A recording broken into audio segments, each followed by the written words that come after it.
to do. I know what you think, okay? I know what you think. What is it? What? Hello, everybody. I'm John. I'm Justin. And we're the Gore Goblins. We're here to talk about movies. Yeah, some we like and some we don't. Horror movies. Yeah. Believe it or not. Or whatever we saw in the theater this weekend. Who knows? If we're just chatting up, I guess. Yeah. I don't know. Anyway, we're talking today about The Monster. The Monster. Came out in 2016. It's an A24 movie, which I didn't expect us to ever cover. I didn't expect Justin to ever recommend an A24 movie, but here we are. I've seen a few. Yeah. I bet you have. It's just I wouldn't expect you to recommend them. And that's why I was surprised. They don't make bad stuff all the time. Well, yeah, but they make that elevated horror shit that a lot of people don't like, and that a lot of people do like, actually, because then they feel like they're smarter people because they like the movies that are smart or whatever the fuck. I don't know. Yeah.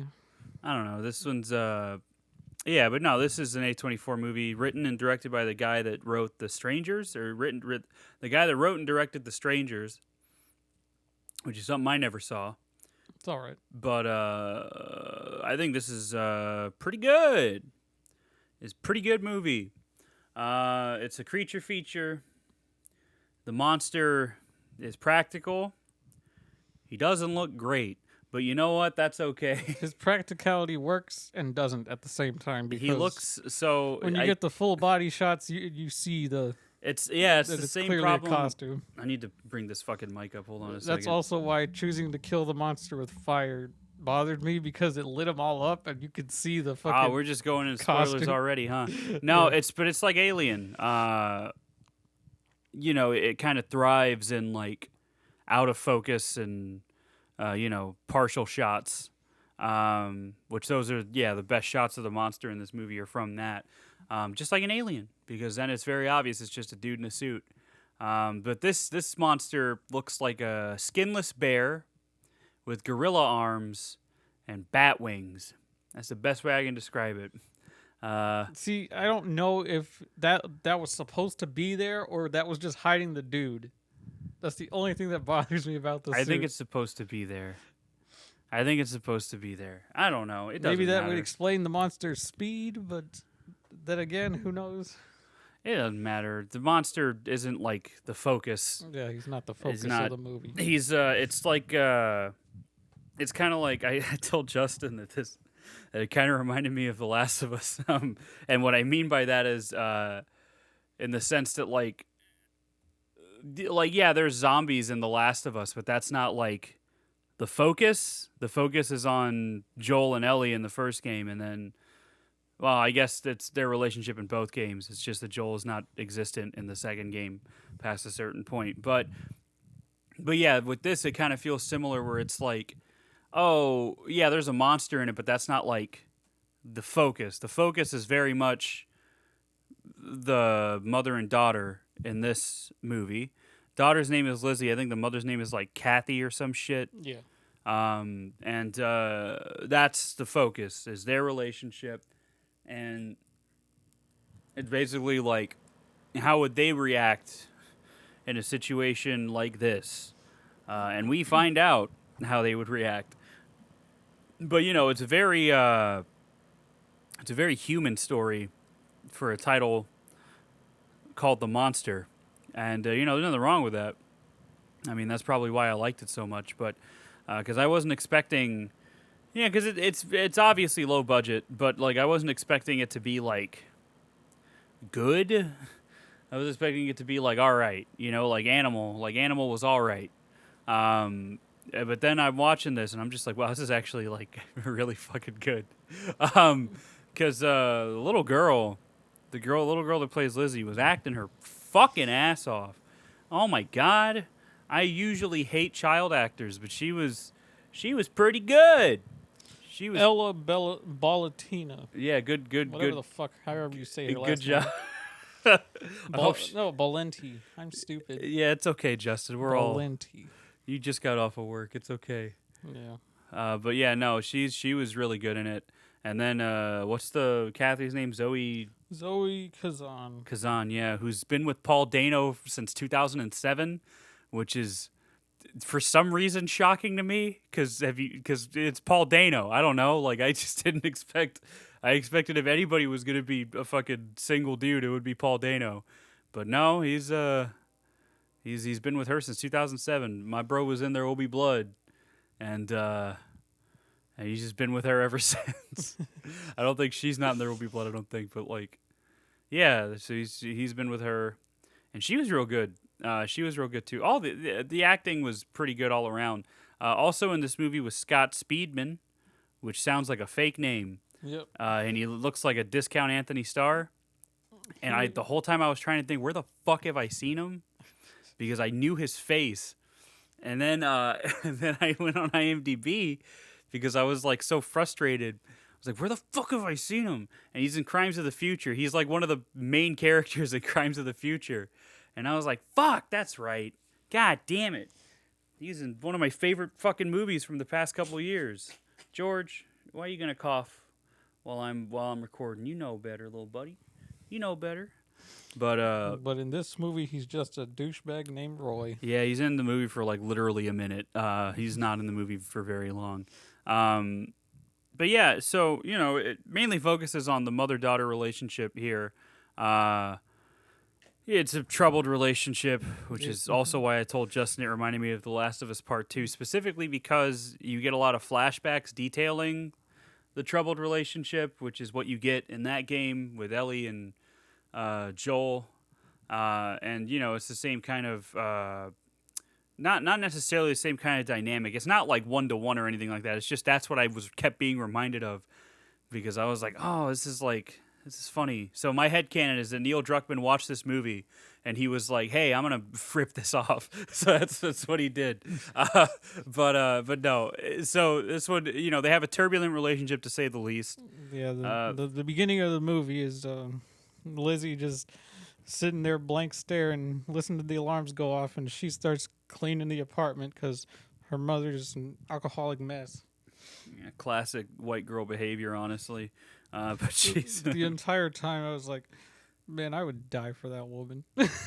All right, Justin. Anyway, I got problems. All right, Justin. Anyway, so so yeah, Lizzie cleans up all the mess and then gets pissed because Kathy's not awake and she's supposed to be dropped off at her dad's place. And the mom elected to drive her rather than have the dad come pick her up so they could spend time together because in the mom's mind, Lizzie's never coming back to see her again. Yeah. Yeah, and that's all kind of conveyed in a pretty, not in a beat you over the head kind of way. That's one thing. There's a part later on in the movie, too, where everything is kind of conveyed in a way that doesn't feel unnatural. Like there's a lot of subtlety where I didn't expect because I thought, oh, low budget creature feature, it's just going to be, loud and stupid.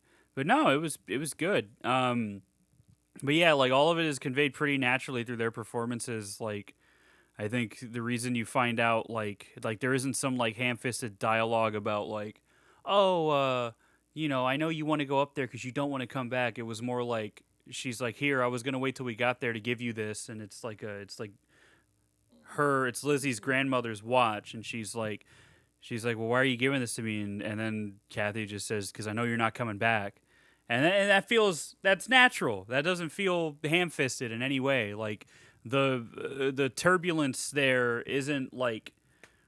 It's not like Halloween, Rob Zombie's Halloween. Like it's not like that, where it's just like the most over the top, gratuitous redneck shit. It feels a lot more real than it doesn't. They don't feel like caricatures. Because the mom like realizes that she's a piece of shit and she knows it. Yeah, she knows. Yeah, she knows, and I think that's a very human thing. Like another flashback scene you get where. She's trying to keep her promise not to drink, and she's made it 2 days. and then she goes and digs in the trash for a bottle that just has something in there. Yeah, And then she's like classic white girl, fighting with huh? herself, just saying, "Go to bed, just go to bed, don't drink it." But Yeah, like all that felt pretty real. uh, It's good performances, but yeah. So basically, it's a very simple premise, and I think that's also why this works. Because they're just like driving down a fucking back road because of a detour, and then the tire pops on the car. They hit a wolf. Um, and again, I like the setup here because they hit the wolf, and that wolf is visible at all times because of where the car, stopped. Um, so I knew. I guess I'm also gonna say here is that the movie isn't exactly original. Like you probably know how it's gonna end.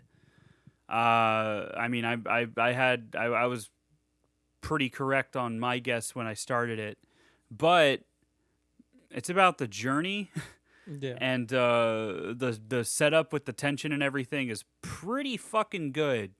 Um, it feels because like you'll get shots of the monster, not like shots of the monster's POV. Sometimes not even. Sometimes it'll just be like voyeuristic shots, but like it made me think of Halloween. How like you'd get those POV shots of Michael and you hear him breathing, and with this you just hear like the monster kind of breathing, and I'm like that's pretty cool. I like that. That's pretty neat. So it's that's simple shit. It works really well in this. But yeah, the wolf's visible at all times, and that kind of put a seed into my head, and I'm like, okay, so when that wolf is gone, that's not going to be good.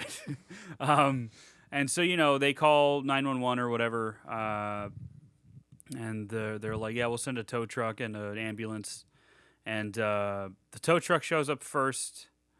But not before Kathy and Lizzie go to look at the wolf, and like there's like a fucking giant tooth stuck in the wolf. yep. And I guess I'll touch on the flashbacks. I guess we can touch on the flashbacks after just going through like the present day stuff, just because I don't remember where the flashbacks are exactly, and I don't know. But the tow truck shows up first, and it's this dude named Jesse. That's the other thing, is that if I can remember the characters' names, that means that it made me give a shit, which is not something that I can say. Also, there's not a lot of them in this movie either, which again adds to the simplicity of it. It all, you don't need a whole lot of people for a story like this. So, but anyway, Jesse's the tow truck guy, and he's like, "Hey, yeah, your axle's busted, and I'm gonna have to fix it before we tow you." Blah blah blah, and he's like, "But I can put your stuff in the truck." So he takes Lizzie's backpack, which has the cell phone, and throws it in his truck.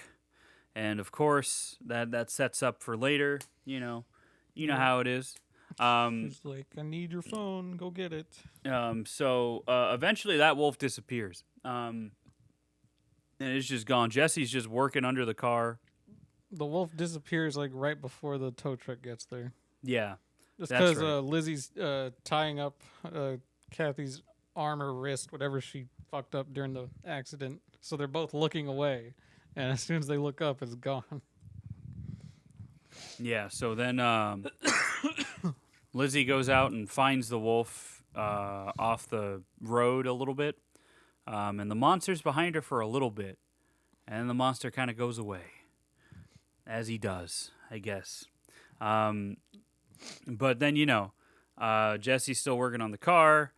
And then I also liked this bit because when Jesse gets got, because Lizzie leaves the car because she's like, "Hey, I want to get my phone from the truck." And Jesse's like, "Yeah, it's unlocked. Just go get it." And then it's locked because, that's just how it be.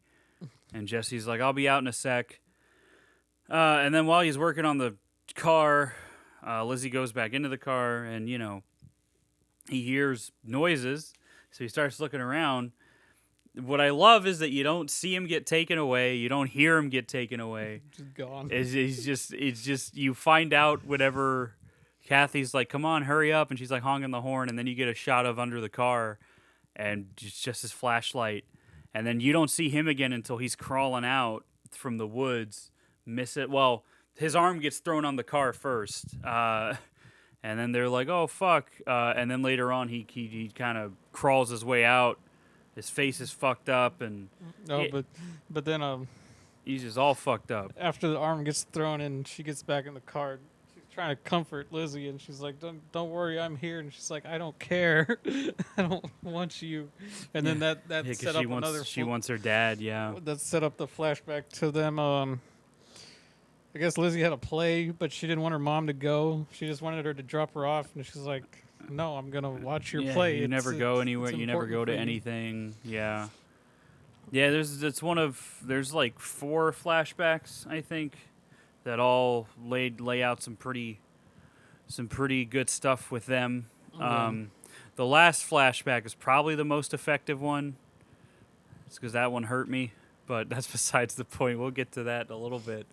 But anyway, yeah, Jesse fucking comes out again, only to Monster fucked him up. yeah, he opens the door to his truck, but then he gets taken again. And Monster eats him like a fucking meat grinder, just slowly pulling him under the truck. It'd be like that, dude. It'd be like that. Yeah, he's dead, like dead. And then dude. I hate being tired from work, man. Yeah. It's working sucks. But anyway, yeah, and then the ambulance shows up eventually. Well, they're in the car, and I forget what. Oh, the well, ambulance shows up after. That's right. The monster attacks her. 'Cause I forget what like leads Kathy to be up by the window, but the monster pops in. She was gonna leave to get the phone because the truck door was open. Oh yeah. And that's then right. and then the monster pops through the window. Drags her out and just fucking starts chomping. So the monster isn't like it's pretty smart, I would say, because it knows how to like I guess toy with people and get them to come out. He's a hunter. But yeah, she gets dragged out. Monster starts chomping. She gets fucked up pretty good. She gets like a really bad gash on her side. Ambulance shows up. Monster gets scared off because of the lights. And that was like my first like, oh, okay. It doesn't like light. Cool. But then they put her in the ambulance and Kathy's like, we got to get the fuck out of here. Like let's leave. This is not good. So then one of the guys gets taken. Well, he leaves. Oh, yeah. He leaves the back of the ambulance. And I'm yawning because I'm talking. That's the problem. But he leaves the back of the ambulance. And then he shows up again on the windshield. And then the other girl kicks the windshield out so she can see. And then she gets taken because the monster gets on the roof of the ambulance. And Kathy's like, shut up and come here. And then the monster just scoops her. And then that's that. But then Kathy then gets in the driver's seat and starts to drive away.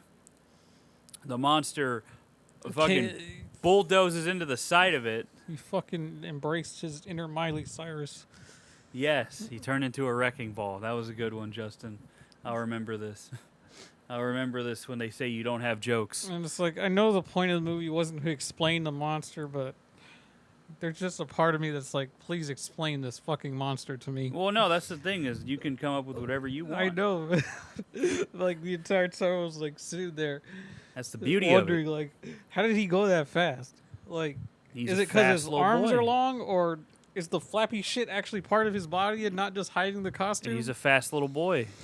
Like, I don't know. And he just went boo, And he just hit that fucking ambulance, and yeah, so they're fucked up again in the woods now. Just things are not going well. Yep. Fucking Kathy's closer on death's door now. Yeah, she starts throwing up blood. Lizzie miraculously survived being thrown around in that ambulance. Hey, man, when you're a kid, you can survive a lot. But yeah, Kathy starts throwing up blood, realizes she's probably going to die soon.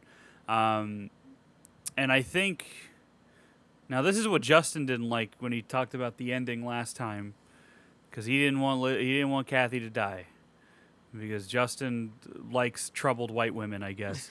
But I was kind of like, oh, okay, so now she's gonna be like, I'm gonna do, like, I've never done anything for my daughter. I've been nothing but a fucking burden. I've been nothing but a terrible mother. So I'm gonna do this one last thing before I die, because I'm gonna die. So that way she can get away. Now, also before this, and this is what I was talking about, where the movie doesn't really the movie doesn't hold your hand as much as some other American movies do, which is where, when the monster showed up after the ambulance crashed, Kathy points a flashlight in its face, and it doesn't like the light, so it fucks off. And in any other fucking low budget horror movie, you would have gotten, it doesn't like the light, some shit like that. But in this, the moment just kind of sits. And that lets the audience kind of go, oh, fuck, it doesn't like light. Because then you remember the part earlier with the ambulance where it fucked off because of the headlights. Yeah. So it's like, oh, okay, that's cool. Give me more of that shit. Don't fucking hold my hand through it. That's what I want in these movies. And I'm glad it's in this one. And then again, when she does explain it later through expository dialogue, it works because she's telling Lizzie about the plan that she has to get her out of here. And I'm just like, fuck yeah, dude, that's good. Like, that's good. That's good fucking writing. So, she's explaining basically like, hey, I'm going to make a torch. And again, I like the editing here because, like, it's one of those things where, like, she's explaining the plan as it's, like, happening in the future. And I love editing stuff like that for some reason. And she's like, yeah, so I'm going to light the torch. It's going to be afraid. And then she said, when I tell you to run, you need to run. So there was a point where she's bringing the torch down, and I'm like, is she going to fucking light herself on fire? Like, I was like, God damn. I was like, that's fucking tough. But no, she just puts the light out, and she starts screaming. And the idea was that Lizzie's too scared to do anything. But the idea was that while she's getting fucking tore up, Lizzie's supposed to run. But that doesn't end up happening. Lizzie tries to get the monster off of her because, I don't know, Lizzie likes her mom somewhere in there. And then, the monster gets off, and, again, the death scene for Kathy isn't super played out. It's just her saying, I'm sorry, pretty much. And then she barely even gets it out. And and that's the thing is I'm like, okay, this is fucking and her good. Initial twitching and rolling on the ground, like, man, she just sold that shit. It is so very well. good. And her arm doesn't flop over to the ground dead. No, it stays all twisted and that's what would happen. To where she last left it. What would happen in real life? Yeah. Thank you, movie. And so then she, you could thank Zoe for that because she's the one that probably made that choice. But yeah, so. Then Lizzie goes back, and there's this little doll that she had, a puppy, a little puppy, right? Yeah. That like sings like a bunch of children's nursery rhymes. So, and there's a point earlier when they're driving where Kathy's like, "You're too old for that," and Lizzie's like, "I'm too old for a lot of stuff." No, she said, "You're too old. You're too old for a lot of stuff." Okay, I couldn't remember if she said I didn't hear it clearly, but Yeah, that's right. You're too old for a lot of stuff. And then Kathy just kind of looks at her. But yeah, so then she uses this puppy to distract the monster so she could set it on fire with a lighter and some antibiotic spray, I think. Something in the It's like alcohol basically, but she's like I'm going to use this shit, fuck you. And she basically like taunts the monster out of the ambulance after it starts attacking the thing. It doesn't really attack the puppy. It kind of just attacks the ambulance looking for whatever's making the noise. And she ends up setting it on fire. And it dies. And then, per the rules that we went over in last time when we talked about Scream, the monster gives one final scare. And Lizzie just beats the shit out of it with a stick. And then we get some voiceover from her talking about, like, how she's not afraid anymore and stuff like that, and she kind of walks out into the clearing, and I was, props to not having there be some fucking sequel tease. It just ends where it ends, and I really like that too. Also, her getting rid of the puppy is obviously just like her growing up. Like it's a very clear like loss of innocence type thing. And yeah, you get several flashbacks throughout the movie. Like you got the play flashback. You got a flashback where that Justin mentioned earlier, where Kathy's trying not to drink, and that fucking that fucking shot of the calendar saying "You can do it, Mom" with like happy drawings. I was just like, ah. I was like, fuck, dude. Why does that hurt me? Like that's so fucking rough. And then, like I told you, when she gives in and drinks, and then goes and collapses on the Yeah, bathroom. after she throws up in the fucking toilet. And Lizzie just goes in there and lays with her. Like, God, that sucks. That hurts, man. And then there's like the last flashback is. Well, before we get to that one, there's two more. There's the one where Lizzie has like a knife, and she's like saying, "I hate you," and she's like is she gonna fucking kill her mom? What is she doing? And then she kind of just stops. I think she's just been through it. And then the other one was where she hid the keys with Roy, so they couldn't go drive drunk. And Roy's like, "Where the fuck are my keys?" No. And then he goes up there, and Scott Speedman finds her, and he takes the keys, and Kathy slaps Lizzie. And then her fucking like the puppy starts playing the nursery rhyme, and there's something about like stuff like that, like juxtaposing a tragic thing, like a terrible fucking like abusive thing like that with like a children's nursery rhyme, like. Yeah, because the first thing that hurts me in a way that I can't explain. Like I don't know how to, but like anytime I see anything like that, it just bums me the fuck out. Like especially because the dog's first song is "If You're Happy and You Know It." But I mean just in general, to go back to The Last of Us again. There's an aquarium that's pretty pivotal to the plot, where like these terrible fucking things happen. That Ellie does to a couple of people, and in the aquarium. So there's two things. There's one, you can find lore of a family that lived in the aquarium for a while, and there's like a kid's room with like where the dad tried to make all these happy drawings for his son and shit, and then eventually you find the dad's body. And it's just like he just died waiting for his kids because they left to go join another faction or whatever. And I'm just like, this is fucking upsetting. Like, this is making me really fucking sad. But more so, like in the aquarium, you have like art of like the seals, like the seals that used to be in the aquarium, and they had like names and everything, and all the seals are like happy and smiling, and I'm just like, oh God, why does this hurt me? Like I don't know why, but like that shit always gets to me, where it's just like in another time this is like happy and stuff, and then now it's in this post-apocalyptic world where fucked up shit happens in this aquarium specifically. Like it's just terrible. And so like even now, like if I'll go out and I'll like see like, I don't know, an anthropomorphized animal mascot or something, I'll just get like sad because I know what life is like. and I think that like, and like I think it like makes me think of like when I was a kid and I had this idealized idea, or like this idealized, view of the world, and like how everything was happy and cool and fun, and then you get older and people around you die, or your parents get sick, and then it's just like, oh my God, this is fucking awful. So anytime I see stuff like that, it kind of like it makes me sadder than it should. I don't know why. And I think the real kicker is I think what really kind of solidified it in my head is a long time ago. I'm not gonna like dox ourselves here, but like a long time ago, near where we live, like this general area, there was a family where the husband killed his wife, his son. I think it was just one kid, and then he killed himself.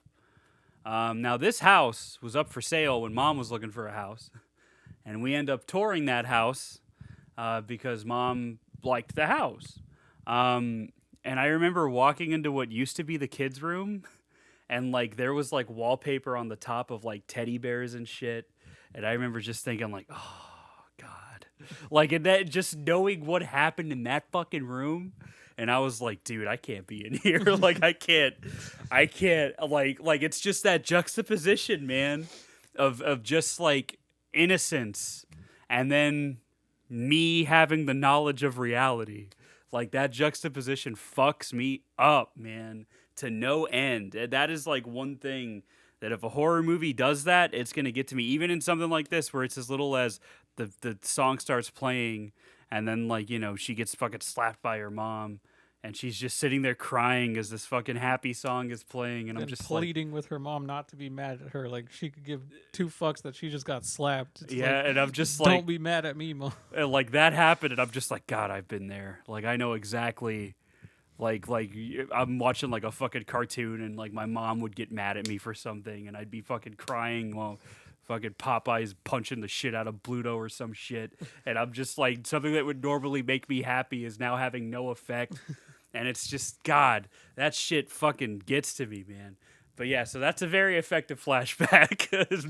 All things needless to say, that's a very effective flashback. But the one that got me the most fucking the one that got to me the most is after Kathy dies and before Lizzie kind of walks into the clearing. She has one last memory that you get where I guess it's after a particularly rough night where Kathy's telling Lizzie like like you don't really hate me, do you? And she's like no. She's like I think eventually she says that she loves her or something.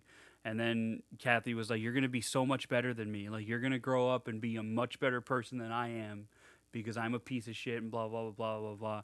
And it's just like this really like, it's one of those moments where it's just like, yep, that makes me sad. Like, it's one of those.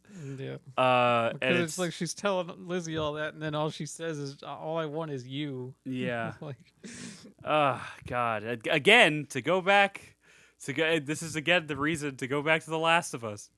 That last, after everything happens in the game, after, Ellie kind of moves on and everything, that last flashback of her talking to Joel and saying like I don't think I can ever forgive you but I want to try the night before he fucking gets killed, her talking to him there. And I remember playing the game for the first time and I was like, all right, I gotta get up. I gotta walk around. I can't fucking, oh my God, oh I can't do this.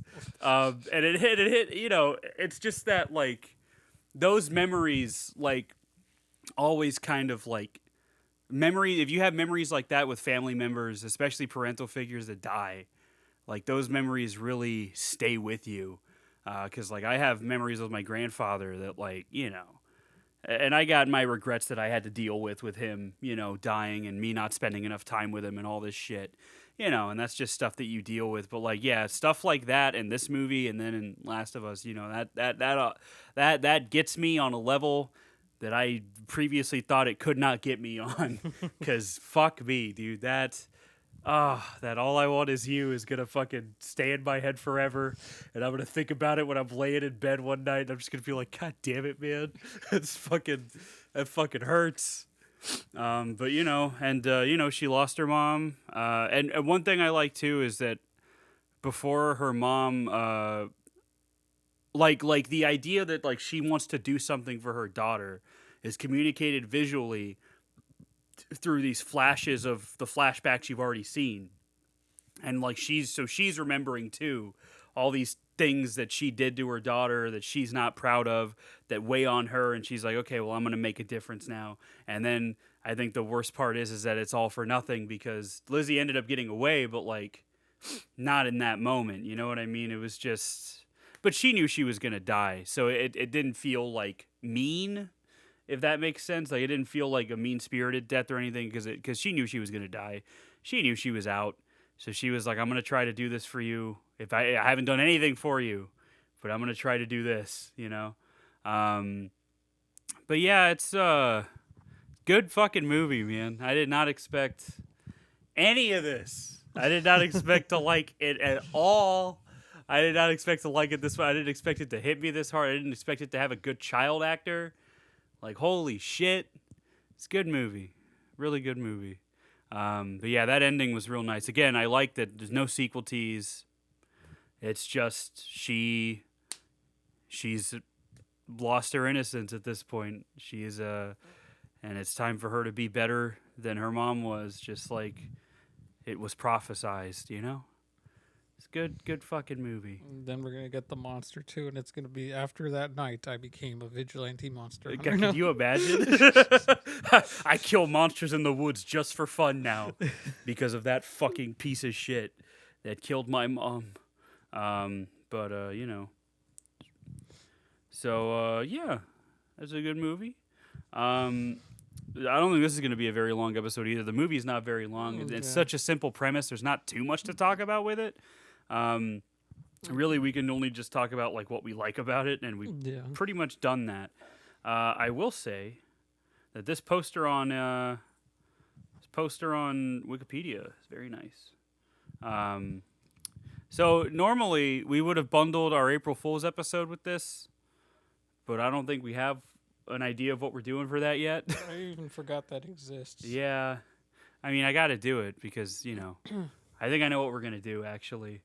I know what we're going to do. I know exactly what we're going to do. Ooh, I think I mentioned it last year, too, but in case I didn't in the episode, I know what we're doing. Anyway, so now I'm excited because I get to rewatch these movies. Anyway, on Rotten Tomatoes, The Monster's got an 80%. Which is pretty good for a low-budget horror movie, if I do say so myself. 49 critic reviews are positive, 6.8 out of 10. You know, that's the average rating. The website's consensus reads, The Monster uses its effectively simple setup and a powerful lead performance from Zoe Kazan to deliver a traditional, yet subtly subversive and thoroughly entertaining horror story. That's what I'm fucking talking about, dude. I cannot wait to read the one-star reviews on IMDb. And then, you know, I also see some reviews comparing it to Alien, which, again, I think in the sense that it's simple, the simplicity of just people being, you know, in Alien, it's people being stuck on a ship with a Xeno, you know, and then in this, it's just the simplicity of just a mother and daughter trying to survive against a fucking hunter beast thing. Anyway, on IMDb, this has a 5.4 out of 10, Justin. You know how much that actually upset me when I saw it. I was like, really? 5.4? This is not that bad. This is what are you on? Saying. I bet majority of people that watched this movie just looked at it at base value and were like, wow, they're in a car with a monster. Everything that's gonna happen is predictable as fuck. Like, this is a solid 7 or 8 out of 10 movie. Straight up. Maybe even a 9. It's up there. I like it quite a bit. But, you know, oh my God, already off this first review, I already know what kind of night it's going to be. All right, well, you know, we'll give our final thoughts here in a little bit, but let's go over this stuff, huh? The great reviews. Poor at best. Excessive flashbacks. Too much screaming. The point was received very early on that their relationship was heavily strained, even before the actual monster encounter, and a monster that literally looked like a man in a black trash bag. A total lack of respect for both leads was way over the top. Spoilers. Additionally, please explain how the youngest of the protagonists gets the better of the monster when several adults lack any capacity and they just seem to passively allow the monster to maul, rob, and destroy. I don't know, dude. How did Newt know all that stuff about the Xenos, huh? How did Newt know all of that stuff in Aliens? Damn. It's almost like children are people, too. Fucking idiot. Did he really just say he's allowing the monster? What is my phone making noise for? Because you were watching porn, Justin. I told you to stop. I don't even know what the fuck it's doing. Okay, that's weird. Yeah, it says, please explain how the youngest of the protagonists gets the better of the monster when several adults lack any capacity and they just seem to passively allow the monster to maul, rob, and destroy. I don't know, bro. Why don't you go up to a bear and have it start mauling you, and I want to see what you do about it. Yeah, passively resist it. I want you to resist a bear. Have you seen The Revenant, brother? That's what it'll look like. Like, I'm just saying. Like, I don't think Jesse was passive about getting taken. I don't think he even saw it coming. So. Bro, he was trying to hold on to the truck. He was trying. How does such a huge, clearly otherworldly creature get dispatched by about 2 minutes of fire and exactly 13 stick floggings, 2 of which were half-hearted? Do you know what fire does? Yeah. Do you know what fire does? Oh my God, He suffocated. Oh, this was written by Harry Plinkett 14. So this is a Red Letter Media fan that Jay and Mike would probably hate if they met in real life. The real terror is the annoying script. You really just want to punch these characters in the face more and more as the film progresses. Wow, that's telling. With every new instance of whining, cursing, and pointless bickering, you feel the anger and frustration swell inside of you. Oh, sorry we couldn't all have a perfect life, brother.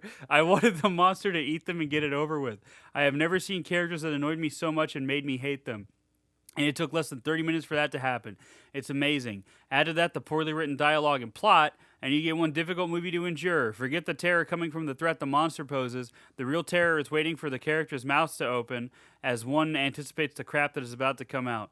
The characters are so poorly written that they are not even consistent in their annoying behavior. Oh no, the scared girl who 5 minutes earlier wouldn't even leave the car suddenly enters the woods for no reason. Yeah, she got curious. You know how... Have you met a kid? Do you know how often kids change their fucking mind? Like, what are you on? Then she sees something scary but still doesn't run back to the car and instead calls to her mother who, as everyone in the audience knows by now, has no intention of paying attention to her. She couldn't hear her. She was in a car. A car that was running at this point. In the rain. With rain. What are you... Okay, see, if we know she is not going to answer, but the girl who, as the first act of the film is established, knows how deranged her mother is better than anyone in the world, acts as though she doesn't, that makes the audience angry and frustrated. Unfortunately, almost every round of dialogue between characters and every action they undertake is at best questionable, if not outright nonsensical. I was screaming by the time the monster made its appearance, but not from terror. I was screaming at the characters hoping they would die. What a guy. Wow. What a guy. Pathetic. 8 out of 10 question mark? This movie is seriously horrible, from script to acting to effects to storyline plot. It's literally the old Chinese version of Godzilla's Offspring. What? What does that mean, dude? For some reason, way to misspell wreaking havoc on a pathetic excuse for a mother and her daughter. Oh yeah, I forget that. Like, if you're an alcoholic, you're automatically just a terrible person, and you deserve no sympathy and no chance to be a better person. That's right. If that was the case, I'd have a lot of family members that I'd have to publicly execute. When the plot never even is fully played out to me. Okay, hold on. Where do these people writing reviews saying sad, emotional horror when the plot never even is fully played out to even make you sad? Yes, an alcoholic, drug-addicted mother basically hates the existence of her daughter, suddenly for unknown reasons becomes motherly and protective and saves her daughter's life. What do you mean for some reason? Have these people, that's how you know these people, like, don't know alcoholics in real life and don't have, like, family members that have, like, struggled with addiction. Because if you have, they're still your family members. They just have this fucking black cloud over them. They're not automatically inhuman. This is like Nazi shit, dude. Like, unironically Nazi shit to say that, like, you're a degenerate because you do drugs and drink. Public execution. Like, that's not the way to go, dude. I'm gonna put a sign around your neck saying you were a coward. Yeah, like, what the fuck? Come on, dude. Saves her daughter. But not just 10 minutes after having made her daughter by herself go out in the middle of the road in a tropical storm in the dead of night, go out to check on a wolf that they had hit with their car. Oh, yes, I forgot to mention her daughter is 8, maybe 10 years old, but given the end in which her daughter single-handedly knows well enough to grab an aerosol can of antiseptic spray and a lighter to charboil the overgrown lizard, I guess she was perfectly capable. I would like to thank this movie for inspiring to make this account and write my first review.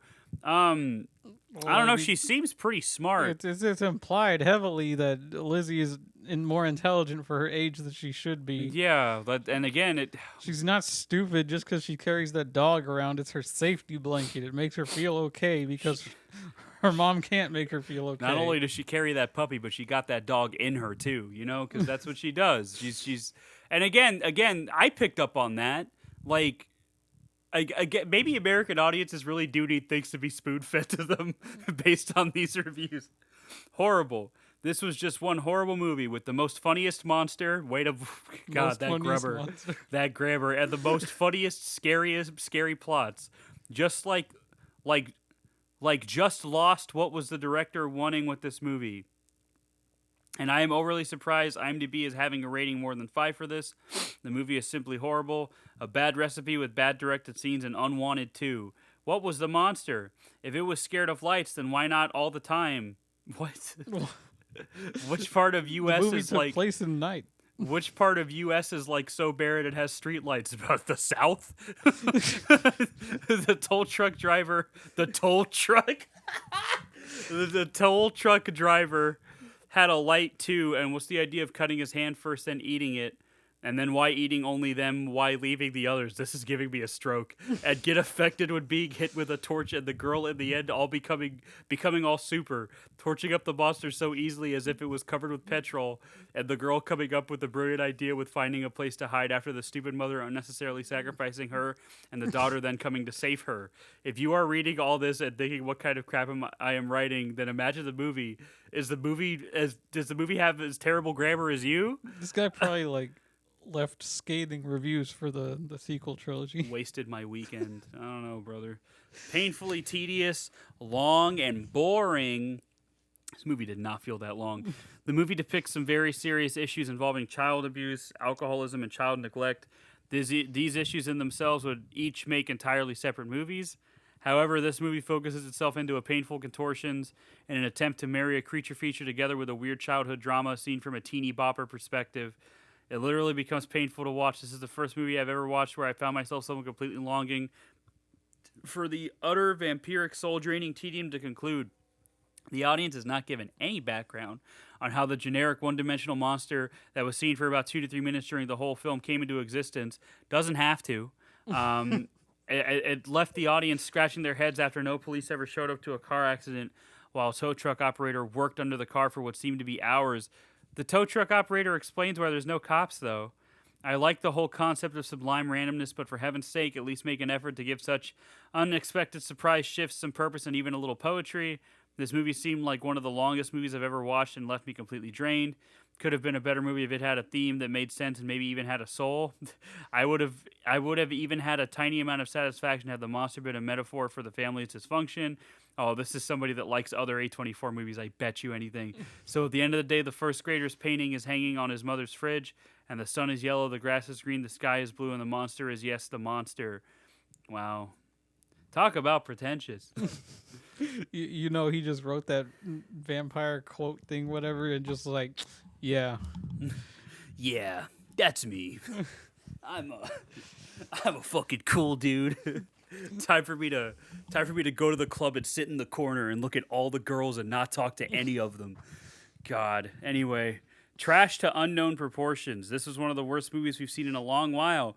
The entire film was just a huge tear fest. Oh, either screaming or crying. The acting was not good at all, and the typical investigate with no brain cells has to rear its ugly head in these kinds of films. There's no creativity in horror films. First of all, you know how many people die? Like every warning that you see on a package is because somebody died doing what that warning is telling you not to do. Do you know that? You know how stupid people are like in real life? like every time you see like a bag over your head, or when you're unboxing your Xbox or whatever, and there's like a bag, and it's like, don't put it over your head. You know why? Because some fucking stupid little baby kid put a bag over his head and died. That's why that thing exists. And guess what? People still fucking do it. You know, it's funny to talk about how stupid people are in real life. When the original Dead Space was going through playtests, even though the game explicitly told you multiple times to not go for the head and to cut off the limbs of the necromorphs to kill them, so many playtesters were still just shooting them in the head to the point where they had to add that thing where it just blatantly spells out, shoot them in the limbs, because otherwise playtesters wouldn't do it because we're stupid. Oh my God. Okay, anyway. The monster itself had no reasoning, no idea where it came from, why it's there. SMH just randomly on some dark road, huh? Yeah. Yeah. On what planet do we have EMTs place an injured person in the truck only to go out and investigate like they are homicide detectives because he didn't know where his partner was? Who thought that up? The monster itself looked pretty good, kind of similar to a few horror gems that we all know and love. The little girl did become a superhero at the end all of a sudden, too. Not sure who thought up this plot, but it was really bad. I like how they're saying she became a superhero when she did, like, basic chemistry. Like, she didn't fucking do... She didn't, like, rip the monster's head off with her fucking bare hands. What are you people on, Can you dude? imagine that, though? Oh, my God. Don't waste your time on this Deuce Fest if you haven't already. We literally had to start fast-forwarding through the movie to get through it. I'm sorry to hear that. A waste of an hour and a half of your life that you won't get back. A sad, dark, sick outlook on society with zero redeeming qualities.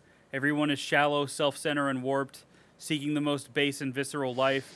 Senseless and constant profanity, vulgarity spewed by everyone, even the 10-year-old girl. Aren't there any attractive actors in Hollywood anymore? What? Oh, it's really weird to say that after talking after 10-year-old girl. I know that's probably not what you're like going for, but like, wow. The girl, her mother, and okay, never mind. The girl, her mother, and to some extent the boyfriend are just plain ugly. Fugly is more correct. Damn, dude, it's crazy that you're saying a little girl is ugly.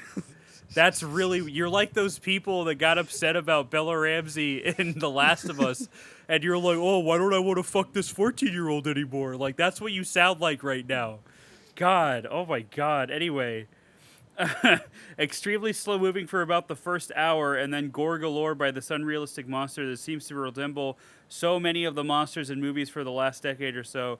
The little girl uses the match and aerosol can flamethrower we all played with as kids to get the monster to ignite it like it was covered with napalm. They try to give the flick some sense of quality when the mother stupidly gives her life for her daughter. It is no wonder there is so much violence and contempt for society in America. These with Hollywood dragging us down into the muck and mire. All right, Christian. He's blaming movies like this for the problems in America. Yeah. Maybe you're the problem, dude. I was going to say, it's totally not people like you that are just judging everybody. It's and just like not letting people live their life. Yeah, all right. Crap. Terrible storyline, very bad acting from everyone. Shame Scott Speedman was a part of this. He's a part of this. Hours of my life I won't get back. The effects of the monster look ridiculous. The outfit looked like it cost $10 from Target. Seriously, who funds this stuff? At least if you're going to make a movie like this, put more into it. That was all one sentence. Scott Speedman refuses to be a part of Underworld to make a piece of crap movie like this. Once a favorite actor, now looking up what movies he's in seems like a joke. Man, you would hate Crimes of the Future. Overall, this movie is for half-wits who enjoy wasting their time. It's so frustrating. Come on, Scott, you don't belong in movies like this. Ask any of your fans what they want to see you in anyway. Sorry, folks, but this film was absolute crap. Are you Scott Speedman's girlfriend? What the fuck? On a fucking burner? This movie deserves a Razzie Award. What can I say? This is the worst movie I have ever seen. This kid that's at least 10 to 12 listening to Ring Around the Rosie. What the heck? Dude, do you know what it's like to have shitty parents? It stunts your growth, like mentally. Like, that's what it does. And then you cling on to your innocence because it's all you fucking have when your parents don't prepare you for the real world. Oh my God. Oh my God, Justin, these people are making me mad. They're just dumb. Like, there's people I know that are my age that are not, like, emotionally developed because of their childhoods. And there's nothing wrong with that. You know, that's something you obviously have to reckon with in therapy or whatever. But, like, you know, that's just the state of things. You know, you deal with the hand you're dealt or whatever. But, like, to say, like, why is she listening to Ring Around the Rosie? Well, that's fucking why. Did you see her mom? Like, she didn't have a great life growing up, dude. Like, what do you think? Of course she's going to cling on to the only thing that would have cheered... Because at that point, you're looking for stuff that cheered you up when you were a little kid. Yeah. And it's just kind of like chasing that high to get you away from the reality of, well, my mom's a fucking alcoholic. That's why I still go back and watch things I watched as a kid, because it makes me feel good. Yeah, that's why Spider-Man's a 10 out of 10, because it makes me feel like I'm fucking 7 again. And all right? plus, if you're gonna say I'm too old for something, I'm gonna tell you that I'm old enough to not give a shit what you think and to do what I want to do. So Yeah. there you go. Which is basically what she tells her mom when she's like, "You're too old for a lot of stuff." So nobody ever seen this dumb monster. It was never mentioned in a paper, TV, or Facebook. Please don't waste your time on this crap. I wish I could sue someone for this. Well, considering how there was no other cars on that road, it's probably because nobody ever fucking goes there. So, whatever. Beyond stupid. It would have been better if it was the girl's nightmare, but this was a very stupid movie. I understand that we like to give children a sense of independence and strength, but please keep it somehow realistic. This wasn't even a stretch. This movie was just stupid. The monster stood over the girl and then walked away. Really? Then it allows the girl to get the upper hand. Really? Just stupid. I made bad movies in my life, but at least I kept a sense of reality or at least consistency in them. This movie was just stupid, and I am sorry, but whoever liked this movie is either a kid or an idiot. Wow. Wow. Wow. Bro, even your favorite movie This movie has some kind of contrived shit in it. Yeah. Even even the best movies of all time have that shit, dude. Like, you cannot tell me.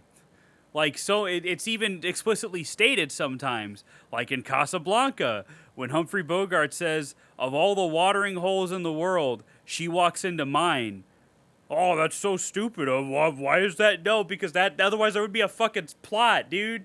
Even your favorite movie's got a contrived thing in it. That's just how movies are. You know why? Because they're fiction. Yeah. Oh my god. Oh my god. This dude's just saying, do not watch this movie over and over again. All right. Truly awful. I would not recommend wasting your time watching this horrible, horrible so-called movie. Watch something else. I give it a thumbs down. The monster was really badly made, and in addition, the acting was overdone. The action that was shown is also unrealistic and might as well have been left out. Please, please do not watch this failed attempt of a movie. There are parts where both of the mother and daughter could have made it out alive, and they chose to stay. Either way, they both should have died. At least the mom, whose bad acting didn't make it. Her heavy breathing was annoying, no doubt, for her being a real smoker. That is all I could focus on the entire movie. What heavy breathing was she doing? I didn't notice any of that. How does this trash get anything but a 1? Pros, none. Cons, the writing, infantile writing by typical Hollywood children. The child is the adult and the adult is the child. Again, these people have never met an alcoholic in real life. Pace, why don't we just drag everything out to the 1,000,000th degree since we've got nothing of value to say? Flashbacks in a horror flick, this was just plain stupid, added nothing to this dumb effort. This writer is not capable of doing a decent flashback in the best of times. But hey, if you want to waste 91 minutes, go for it. Wow. Monster versus Monster Mom. I don't think I've ever watched a film wanting the main character to be killed off as much as the mother in this film. Damn, it must suck not having any humanity or compassion. Terrible and pointless. A mother with no brain cells, a dark road, and a scaly black thing. No more to add. I don't like how you said scaly black thing, brother. Yeah. I don't like how you said that. His description could fit a different movie. I don't like that. So frustrating. The kind of movie where you yell at the screen because of the actions of the characters is so dumb. Great idea, terrible execution. Oh, so slow. I tried, I really did. I got 35 minutes in and I just can't stand it any longer. Some alcoholic trailer park mom and her kid sitting in a car is not my idea of entertainment. What was the director thinking? You have to give the audience something. Anything? The movie may be okay. I'll never know because I'm not willing to wait for something to happen. Unless you have plenty of time and are very patient, avoid this one. How are you impatient for a 91-minute movie?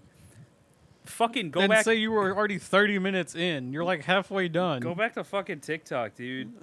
Seriously? Well, there's an hour and a half of my life I'll never get back. This is a really bad movie all the way around. It's not worth losing brain cells. Painful. This movie just drags on, and the acting and the decisions that they make and how everything plays out has you rolling your eyes and wincing the whole time. I regret wasting my time watching this. Wow, TV. Hold on. TV broke. Go see my Letterboxd review about the movie. Just go see if I am adding words so it won't be too short. What the fuck? What? Horrendous. There are too many films like this, and this particular film is a horrible, horrendous pain. Everything in this movie is terribly bad, from the acting to the monster aesthetics. The plot is particularly trivial and ugly, and all the reactions of the rescuers are really disgusting. The film can't even give you the tension it should transmit to you, and the parallel between the monster and the mother-daughter life is truly ridiculous. I don't think there was any real parallel between the monster and then. Moreover, it is not particularly entertaining, being also slightly too slow and too stupid regarding the senseless actions of all the characters and their reactions to the different events that surround them. I have no idea what you said, but it doesn't make any sense. Anyway, let's do our annual look for Jacob John Taylor 1, just to see if we could find him. Just to see. I love that this dude's name is Underworld Rocks. And oh my god, what the fuck? I found another fucking Scott Speedman fan. And on the exact opposite spectrum from Underworld Rocks. What the fuck? Scott Speedman did an amazing job as Roy. I'll miss Michael Corbin dearly, Mr. Speedman. Who are these people? Who is Scott Speedman? Like, what? I was gonna say I never heard this. Why do people like? I mean, I think he's great in Crimes of the Future. Who but the like, fuck what was the he fuck? in Underworld? I don't know. Michael Corbin, I guess. Oh, Here's your account, Justin SOX39. SOX. I gave a 10 because. I don't know what people expect from a low-budget indie film. I thought this movie was very good. That little girl is a great actress. This movie is well worth the watch, and the mother-daughter dynamic is similar to so many mother-daughter relationships of today. Powerful movie in some respects. Not a 10, but I give it a 10 to counter the ones I saw. This movie is a solid 7. I'll accept it, brother. I'll let you live. All right. Nope. No Jacob John Taylor. Sad day. Sad day in the world. This one was too scarier for him. Yep. It's what do you think he would consider it? Horror fantasy. Because there's a monster. And there are flashbacks. What did he say? Freddy is a ghost, so I consider this horror fantasy. God, I love Jacob John Taylor, but I hope he's doing all right. Hope he's having a good day. Hope he's living a good life. His best life, even. But yeah, so that might be all we have. Yep. To say. I already know. Well, I'm still trying to think what my one-off is going to be after Scream 2. Well, you got a week to decide. But I do know what our April Fool's is going to be, and that is something I will confer with Justin. Because I have no idea. After this, it's going to be stupid, but I'm going to have fun with it. I mean, we did Scooby-Doo last year, so. Well, we did. Ooh. Anyway, so all right, that's what. Final thoughts, Justin. Oh, this was a great movie. Like, initially when I watched it, I was expecting a monster because, like a typical monster movie. Because when I saw the like maybe 2 trailers of it on YouTube, and then any information about that movie ceased to exist, like, it looked all mysterious and shit, and then it had that cool ass poster, so I was like, okay, what this is something I gotta look at. And then I watch it, and I'm treated to more than just a cool monster. Actually, good movie that's shot well. Everything looked really good. The actors were all just great, and usually for someone that hates human drama in horror movies, I loved it in this one. Yeah, it was really well done. And I think I was gonna say something earlier. This movie made me. Oh yeah, this movie and not recent anymore, but the Boogeyman movie that came out, they kind of have the same feeling about them. Except the Boogeyman one takes a little bit too much time explaining drama. Mm-hmm. Yeah, but I mean they both basically end the same way. Monster gets set on fire. Yeah. Love seeing a monster get set on fire. Yep. Makes me happy. But it's like I told you when I was initially telling you about this movie, it's like I just feel like it didn't get the attention that it should have. No, it's like if there's ever I think if there's ever been an underrated movie, it's this one. Like underrated, like heavily. I just think, I don't know, I really like simple premises like this, and the human drama was very, very well done. Acting was way better than it had any right to be. I mean, I'm not gonna pretend there's not like a couple of line reads from the little girl that I was kind of like, you gonna go with that one? But like at the same time, like by and large, her performance was about as consistent as like Daphne Keene's was in Logan, I'd say. Where just because God, Logan's so good. But like, yeah, her and Logan is like Daphne Keene's great in that. One of the best child performances I've ever seen. And then, this is up there as well. Good movie. Good fucking movie. The monster stuff did look a little cheap, but like, again, it's low budget. I'm not. Again, I don't know why people walk into a low budget movie and automatically think it's going to be like polished to like the nth degree. That's not how movies work. Like, even the movies you like that are polished, that's why they take so long to come out, because it takes like hundreds of thousands of people working on that movie to fucking get, like, if you watch a Marvel movie, you see how many fucking VFX teams work on that shit. Like, you see that. Like, that's the thing is, it's movies aren't easy to make. So I don't know, set your expectations appropriately is what I would say. Yeah. But yeah, good movie. I expected to put it on the trade-in pile up here with Martyrs and the Martyrs remake and the Nightmare on Elm Street remake, and then my Blu-ray copy of High Tension because I got the 4K in. Expecting to throw it on that trade-in pile, and next time I went to Austin, I was just gonna trade it in at Waterloo. But no, solid movie. I just wish the cover art on the Blu-ray was cooler, because it's just generic. Fucking, it's like some shit you'd see on a Walmart DVD, like where they're just where it's like, but like I know why they did it. It's for like marketing, because like if you go to Walmart, you'll see like these shitty fucking like B movies, like Leprechaun's Gold or whatever, and you'll see this fucked up looking leprechaun on the cover of it with like a fucking knife or blood or some shit, and that's just to get you to buy what might be the most boring movie you've ever watched, because they're trying to entice you that way. But I think that's unwarranted with this. Especially for it being a fucking A24 movie. Like, I think it's unwarranted, because this is like actually a solid movie. Like, I don't know, it's fantastic. So yeah, I would have much rather they had the like that fucking cool ass poster. Yeah. Where the little girl's like in the shadow or in the silhouette of the monster. That's such a cool poster. So when I added it to my Plex server, that's what I changed the poster to, because I'm like, this poster's too cool. But yeah, no, it's really good, man. It reminds me of this other low budget movie that I watched revolving around like a mother and offspring relationship. Because in this movie, it's in the movie I'm thinking of, it's a mother and her son.